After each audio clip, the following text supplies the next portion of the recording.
In the name of Allah, who is merciful and most beneficent.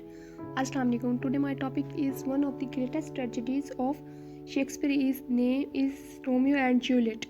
First of all, we are going to discuss about the style of this tragedy and the full name of tragedy. Excellent and lamentable tragedy of Romeo and Juliet. Basically हम लोग इसे Romeo and Juliet ही कहते हैं, लेकिन इसका full name जहाँ पे आया वो ये है जो शेक्सपियर ने रखा था इस ट्रेजेडी का नेम, वो था the excellent and lamentable tragedy of Romeo and Juliet. It was written by William Shakespeare, written in early 1590s and published in 1597. शैली इसकी ट्रेजेडी है, इसलिए इसकी शैली ट्रेजिक ड्रामा है. सेटिंग इसकी इटली की फेमस सिटी है विरोना, वहाँ की है. इसकी करेक्टर लिस्ट में हमें एक ट्विस्ट मिलेगा कि इसमें हमने दो फैमिलीज़ को डिस्कस करना है, because our main characters are belonging from these two families and our whole story is surrounded by these two families. पहली फैमिली है मोंटेगोस और दूसरी है कैपुलेट्स. मोंटेगोस को मोंटेगो भी पढ़ा जाता है. ये डिफरेंट मीन्स उसे डिफरेंट एरिया पर बेस करता है. जैसे किसी एरिया में लैंग्वेज को एवरी थोड़े से फासले के बाद लैंग्वेज चेंज हो जाती है, इस तरह हमारी लैंग्वेज भी चेंज होती है. तो आपसे मोंटेगोस भी पढ़ सकते हैं, मोंटेगोस भी पढ़ सकते हैं. So let's start. Montagues and Capulets. Romeo हमारा ट्रेजिक हीरो है जो कि मोंटेगोस. पहले हम मोंटेगोस में से जो कैरेक्टर्स हैं उनको डिस्कस करते हैं. मोंटेगोस में से है हमारे पास रोमियो, ट्रेजिक हीरो है. मोंटेगोस का फादर है and lady Montagues mother of Romeo and Benvolio nephew of Montagues है, लेकिन ये रोमियो का बहुत अच्छा दोस्त भी है उसके कज़न होने के साथ साथ. Mercutio friend of Romeo. Fryer Lawrence ये एक फ्रांस का रहने वाला है, सेंट फ्रांस का, लेकिन इसकी इन दोनों रोमियो एंड जूलियट दोनों से बहुत ज़्यादा अच्छी फ्रेंडशिप होती है. इसका जिक्र हम आगे क्लियरली करेंगे. नेक्स्ट हम देखेंगे कैपुलेट्स में से कौन कौन से थे जिन्होंने इस प्ले में रोल किया है. जूलियट हीरोइन है हमारी. Capulet father of Juliet. Lady Capulets mother है टेबल्ट जो कि जूलियट का कज़न है. काउंट पेरिस वो इंसान है जो कि प्रिंस की गवर्नमेंट में एक अच्छा पार्ट रखता है और वो जूलियट से शादी करना चाहता है. हम अपनी स्टोरी स्टार्ट वहाँ से करते हैं जो कि शेक्सपियर के प्ले में पहला सीन दिखाया गया. वही होता है कि मोंटेगोस और कैपुलेट्स के सर्वेंट्स के दरमियान फाइट हो रही होती है, जिसको आके बेनवोली रोकता है. और बेनवोली रोकता है तो दोनों सर्वेंट्स की फाइट्स को रोक दिया जाता है. फिर उसी टाइम पे रोमियो के मदर एंड फादर पूछते हैं बेनवोली से कि आजकल रोमियो कहाँ है. फिर वो उन्हें बता देता है कि आजकल मुझे रोमियो नज़र नहीं आता, कि वो पता नहीं कहाँ गया हुआ है, आजकल घर में नहीं होता, उसे कोई परेशानी है. वो जो परेशानी है उसका जिक्र भी हम लेटर में करेंगे कि उसे परेशानी है क्या. नेक्स्ट दूसरी साइड में ये दिखाते हैं कि एक काउंट पेरिस का जिक्र किया हमने कैपुलेट्स फैमिली में से.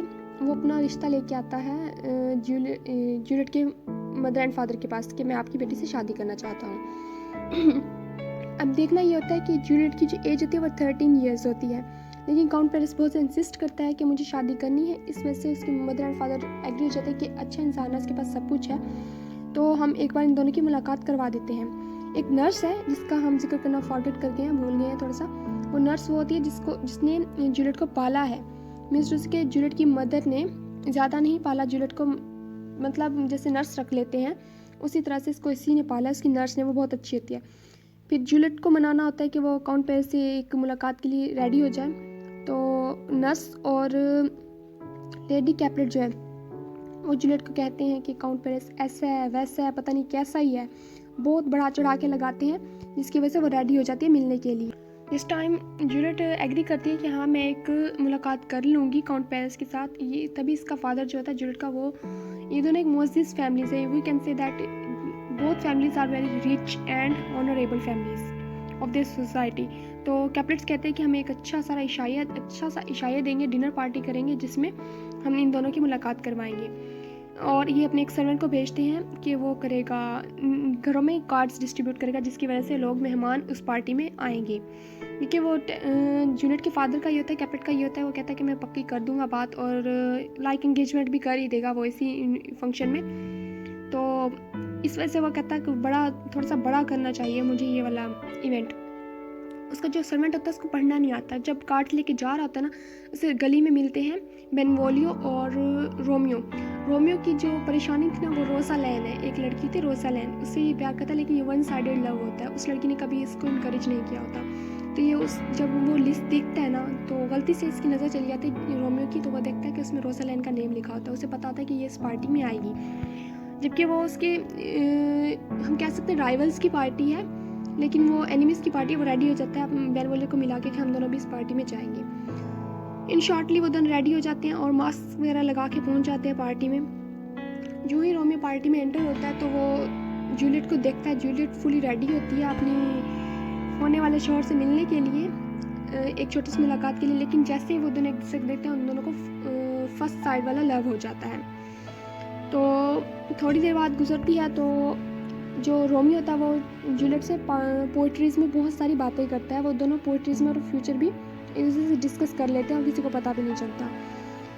इवन तक के लास्ट में एक दूसरे को हग भी कर लेते हैं कि इतना ज़्यादा एक दूसरे को जान लेते हैं एक छोटी सी पार्टी में।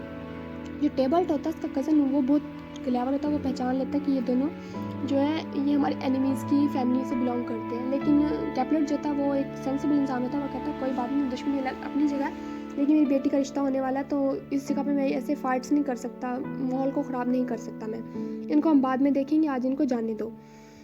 तो ये दोनों चले आते हैं, अलग हो जाते हैं। लेकिन रात को रोमियो घर नहीं आता, वो उसकी विंडो पे खड़े होकर पोइट्रीज़ में एक दूसरे से काफ़ी देर बातें करते रहते हैं।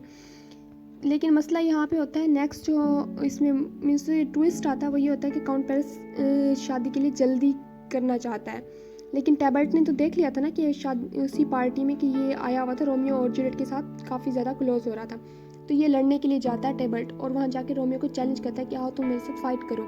जो मार्क इशू है वो जब देखता है कि रोमियो तो नहीं मार रहा है इसको, रोमियो इसलिए नहीं मारता कि ये मेरी लवर का कज़न है, तो वो उसको अवॉइड करता है, बिल्कुल नहीं उस पर हाथ उठाता। लेकिन टेबल्ट जो था वो इंसिस्टेड होता है कि उसके साथ लड़ाई की जाए। जो टेबल्ट होता है उसकी रोमियो के साथ चल रही होती है। लेकिन जब टेबल्ट मार्किशू पे को इंजर्ड कर देता है ना अपनी स्वॉर्ड से, तो रोमियो को गुस्सा आ जाता है कि इसने मेरे फ्रेंड पर कैसे हाथ उठाया। तो रोमियो टेबल्ट को मार देता है। और इससे मारने से पहले वो फ्रायर होता है जो हमने जिक्र किया था एक इंसान का, जो कि इन दोनों के साथ होता है, फ्रायर लॉरेंस का, उसके पास जाया करता था ये कि मेरी हेल्प करो, किस तरह से मैं रोमियो मीन्स कि मैं जूलियट को अपने लिए कर लूँ कि उसकी फैमिली मेरे लिए मान जाए। तो ये इसको कत्ल करने के बाद फ्रायर के पास जाता है। फ्रायर सब कुछ प्रिंस को बताता है, प्रिंस इसको बैनिश कर देता है और मोन्टेवा एक जगह का नाम है, वहाँ पे इसको सेंड कर देता है कि तुम्हें वहाँ जाना होगा, इस जगह को छोड़ना होगा। पीछे से इसकी शादी की तैयारियाँ हो जाती हैं और इसकी माँ उसको जूलियट को बहुत ज़्यादा इमोशनल ब्लैकमेल करती है। वो ड्रामा, सियासी ड्रामे, फैमिली इमोशनल ड्रामा शुरू हो जाते हैं कि तुम्हें इसे करनी होगी, तुम्हें मानना होगा, ये वो। बहरहाल जूलियट फैसला करती है कि मैं खुद को सुसाइड कर लूँगी। लेकिन जो नर्स होती है वो अच्छी होती है, वो जूलियट का पैगाम लेके जाती है रोमियो तक, कैसे से रोमियो जूलियट पे प्रॉब्लम्स आ रही हैं, उसकी फैमिली से प्रेशराइज कर रही है शादी के लिए, तुम कुछ करो। तो रोमियो उसको कहता है, उसे कहना मेरा इंतज़ार करे, मैं आऊँगा। तो जूलियट फ्रायर से के पास जाती है, कहती है अब मैंने क्या करना है। तो फ्रायर उसको एक सोल्यूशन बताता है, कहता है तुम ना एग्री हो जाओ कि तुम शादी करोगी, आगे का काम मेरा है, मैं संभाल लूँगा। वो उसको ड्रग देता है जिसके ज़रिए इंसान 74 या 78 आवर्स तक स्लीपलेस हो जाता है, मीन्स सोया हुआ था, किसी को पता भी नहीं चलता ये मरा है या जिंदा है। ऐसे प्रिटेंड करता है वो इंसान खुद को कि ये मर चुका है। तो जूलियट इस बात पे एग्री हो जाती है। लेकिन यहाँ पे मिस्टेक्स जो होती है फ्रायर से वही होती है कि वो ये पैगाम रोमियो को देना भूल जाता है कि हम एक छोटा सा नाटक कर रहे हैं, जबकि वो एक और फ्रायर होता है, फ्रायर जॉन, उसको एग्री करता है कि तुम जाओ, उसको बता के आओ कि ऐसे से हम जूलियट के साथ छोटा सा ड्रामा करेंगे, तुम्हारे तक अगर खबर आती भी है तो तुम उसको सच नहीं मानना। लेकिन वो जाने से इनकार कर देता है और इस तरह से रोमियो तक ये खबर नहीं जाती कि जूलियट की मौत की जो खबर उड़ेगी वो झूठी होगी।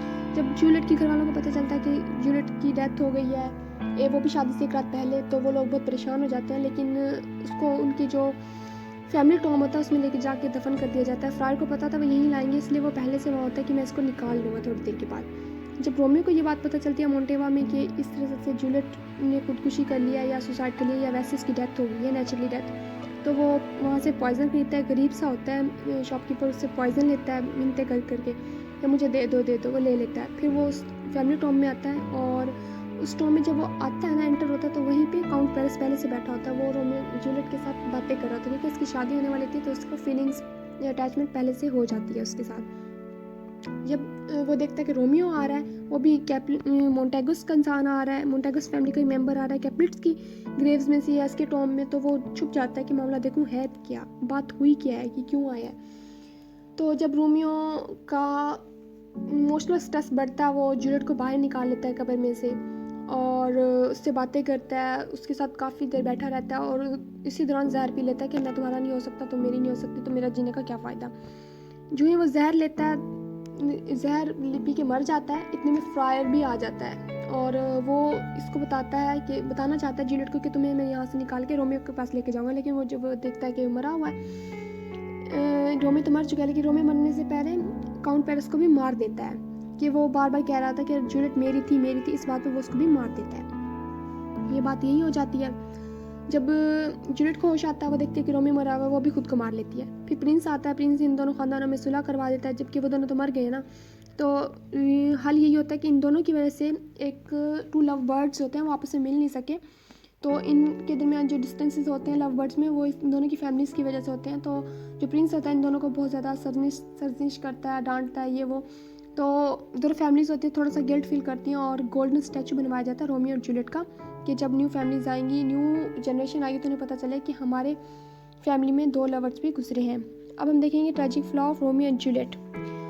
रोमियो वाज ओवर कॉन्फिडेंट, उसने अपनी फैमिली से बात ही नहीं की कि मैं किसी तरह से इसको प्यार करता हूँ, पाना चाहता हूँ। उसने कहा नहीं, मैं खुद ही हल कर लूँगा। इसका ट्रेजिक फ्लॉ है। Juliet was immature.